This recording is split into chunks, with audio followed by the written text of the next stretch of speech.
हरे कृष्णा। स्वागत है आप सभी का हमारे चैनल भक्ति सागर पे। आज की इस पावन कथा में हम सुनेंगे शीतला माता की महिमा और शीतला अष्टमी व्रत की चमत्कारी कथा। हिंदू धर्म में शीतला अष्टमी का व्रत बहुत ही पवित्र और महत्वपूर्ण माना जाता है।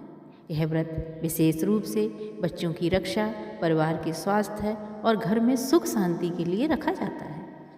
मान्यता है कि जो भक्त श्रद्धा और भक्ति के साथ शीतला माता की पूजा करता है, उसके घर में रोग, कष्ट और दुख दूर हो जाते हैं। माता अपने भक्तों को स्वस्थ, समृद्धि और सुख का आशीर्वाद देती हैं।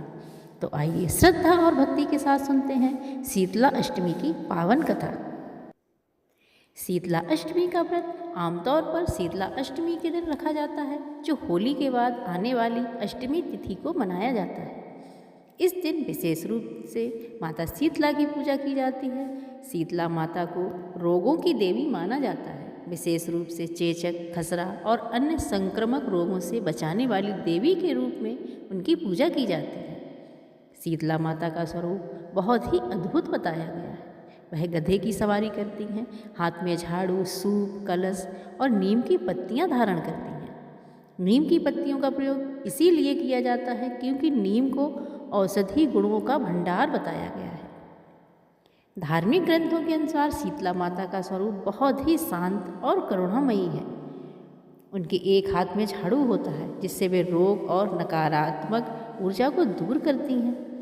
दूसरे हाथ में कलश होता है, जिससे वे अपने भक्तों पर स्वास्थ्य और जीवन का अमृत बरसाती हैं। माता शीतला नीम की पत्तियों को धारण करती हैं क्योंकि नीम रोगों को दूर करने का प्रतीक माना जाता है। शीतला अष्टमी के दिन एक विशेष परंपरा भी निभाई जाती है। इस दिन घर में चूल्हा नहीं जलाया जाता। एक दिन पहले यानी सप्तमी के दिन ही सभी भोजन बनाकर रख लेते हैं। अष्टमी के दिन वही बासी भोजन माता को भोग लगाकर खाया जाता है। इसी कारण इस पर्व को बसोड़ा भी कहा जाता है। अब सुनिए शीतला अष्टमी व्रत की पवित्र कथा। प्राचीन समय की बात है। एक नगर में एक राजा और एक रानी रहते थे। उनके राज्य में बहुत समृद्ध और सुखी प्रजा थी। एक दिन राज्य में शीतला माता का आगमन हुआ। माता साधारण स्त्री के रूप में नगर में घूम रही थी। वह देखना चाहती थी कि कौन उनका सम्मान करता है और कौन उनका अपमान करता है।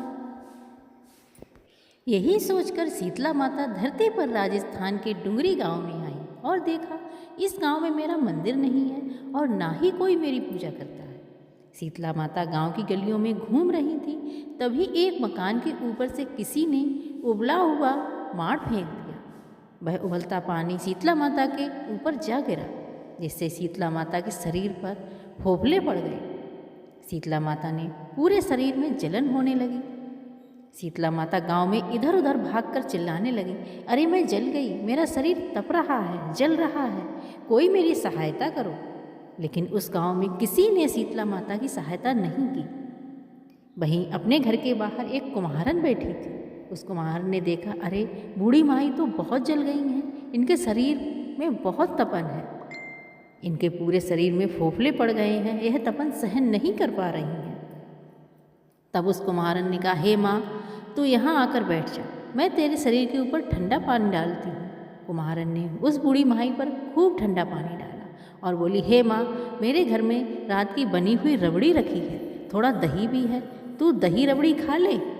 जब बूढ़ी माई ने ठंडी ज्वार के आटे की राबड़ी और ठंडा दही खाया तो उनके शरीर में ठंडक मिली।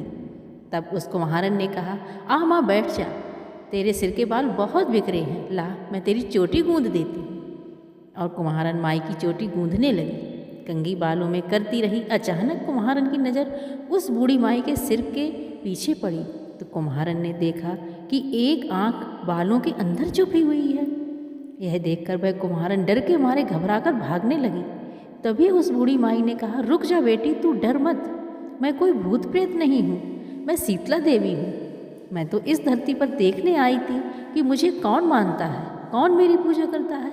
इतना कहकर माता 4 भुजा वाली हीरे जवाहरात के आभूषण पहने, सिर पर स्वर्ण मुकुट धारण किए अपने असली रूप में प्रकट हो गई। माता के दर्शन कर कुम्हारन सोचने लगी कि अब मैं गरीब इन माता को कहाँ बिठाऊं? तब माता बोली, हे बेटी, तुम किस सोच में पड़ गई? तब उस कुम्हारन ने हाथ जोड़कर आंखों में आंसू बहते हुए कहा, हे माँ, मेरे घर में तो चारों तरफ दरिद्रता बिखरी हुई है, मैं आपको कहाँ बिठाऊं?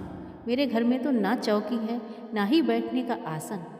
तब शीतला माता प्रसन्न होकर उस कुम्हारन के घर पर खड़े हुए एक गधे पर बैठकर हाथ में झाड़ू लिए, दूसरी हाथ में डलिया लेकर कुम्हारन के घर की दरिद्रता को झाड़कर डलिया में भरकर फेंक दिया और उस कुम्हारन से कहा, हे बेटी, मैं तेरी सच्ची भक्ति से प्रसन्न हूँ, अब तुझे जो भी चाहिए मुझसे वरदान मांग ले।